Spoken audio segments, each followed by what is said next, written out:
The Reverend Jesse Jackson has been hospitalized. We have the details and some background. Here it is.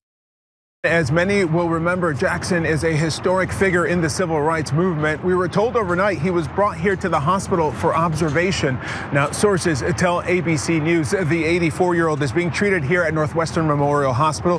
Jackson's longtime Chicago-based social justice organization Rainbow Push is saying in a statement that he is under observation for progressive supranuclear palsy, or PSP, a neurodegenerative disorder that he has managed for more than a decade. Adding, Jackson, who was initially diagnosed with Parkinson's disease, received confirmation of his PSP diagnosis in April. Jackson, rising to the national stage in the 1960s when he was part of Dr. Martin Luther King's inner circle, calling for nonviolent protest, and was even considered Dr. King's protege for some time. For more than 60 years, Jackson has advocated for racial equality and economic justice, and he ran for president twice in 1984 and then 1988. In recent years, Jackson has been seen in a wheelchair as he battled the impact of his Parkinson's disease. Now, I've seen Reverend Jackson over the years, and I have worked with Reverend Jackson and also saw the decline of his physical condition when he had to travel by way of wheelchair. But he continued to travel and he continued to show up. I remember during one of our Occupy Atlanta, to be exact, events that we had, Jesse Jackson showed up and gave everyone such a great moral encouragement for that kind of activism. And during that stage of the Occupy movement, many gatekeepers in the civil rights movement were against us in the Occupy movement.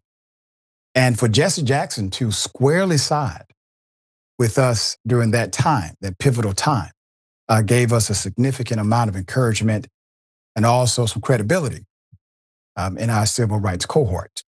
I'm going to give some background. According to CNN, November 12th, Reverend Jesse Jackson was reportedly hospitalized and has been undergoing observation for progressive supranuclear palsy.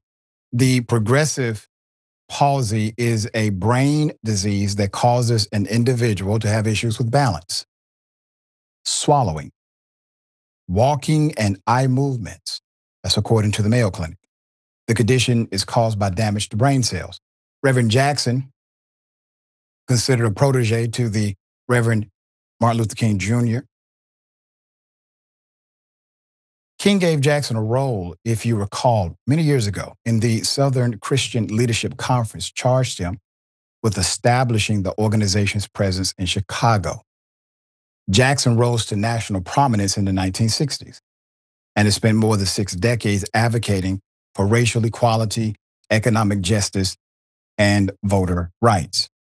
Jackson in 1971 founded Operation Push as a way to improve Black communities' economic conditions across the U.S. Jackson later launched the National Rainbow Push Coalition in 1984 with the goal of obtaining equal rights for all Americans according to the Rainbow Push Coalition mantra. Some 12 years later, the organizations merged to form Rainbow Push Coalition. The organization's origins stem from the Southern Christian Leadership Conference's Operation Breadbasket, founded by King, according to the website.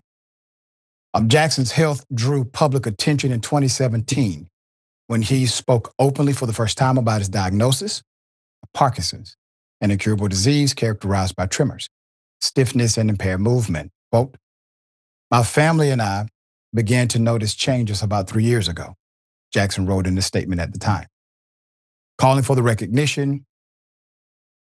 recognition of the symptoms painful and noting Parkinson's was the disease that bested my father, end quote. He said he took the diagnosis as, quote, "a signal that I must make lifestyle changes and dedicate myself to physical therapy in hopes of slowing the disease's progression." In 2021, Jackson faced multiple challenges with his health, including gallbladder surgery and a COVID-19 hospitalization with his wife. Later that year, he suffered a fall. He hit his head while attending a meeting at Howard University in Washington, D.C., and kept in the hospital overnight for observation. July 2023, Jackson announced his retirement as president of the Rainbow Push Coalition, succeeded by Reverend Frederick Douglass Haynes III, whom we have featured on Indisputable before. I want to say this because I know anytime you have a figure who decides to actively, intentionally be polarizing, and let me explain what I mean by that. You take a position that is hardcore opposite to the position that you're fighting. So you intentionally polarize these positions in order to make a point, in order to show where our dysfunction may be. When you do that, you will get naysayers. Yes, you will get some folks that agree with you, but you will also get some people who disagree with you. Regardless of your opinion about Reverend Jesse Jackson, he has been in this fight for a very long time. And he has shown up where cameras were not. He has advocated in spaces where people may not remember or may never know. And I've seen some of these on occasion myself. So I applaud Jesse Jackson for his continued leadership, even in the midst of his degenerative disease. He's continued to lead the fight as much and as best as he could. All right, dear brother, thoughts here.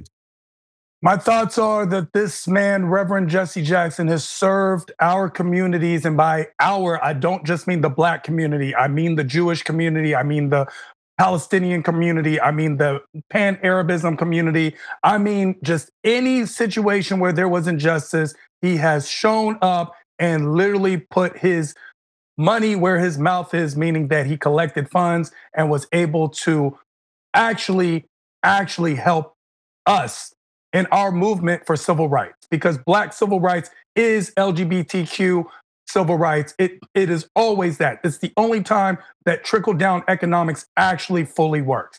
When Black people get a certain set of rights, you see that the Latino community and the gay community and every other community is not just far behind, but also helps there, and we work together. That is how it works, and that is the words of and principles of Reverend Jesse Jackson. 50 years of service. I remember as a person from DC when he served the District of Columbia as a shadow delegate and a senator in Congress, because the residents of District of Columbia do not get an actual Senate vote. So I remember when he served us effectively and was out there fighting the good fight. Even then, I was a kid, and yet we knew that this was a man who made things happen. The protege of Martin Luther King, and we have been very fortunate to have him this long, and we hope to have him even longer. Well said. Very well said. We will keep you updated and bring in news as it comes, all right?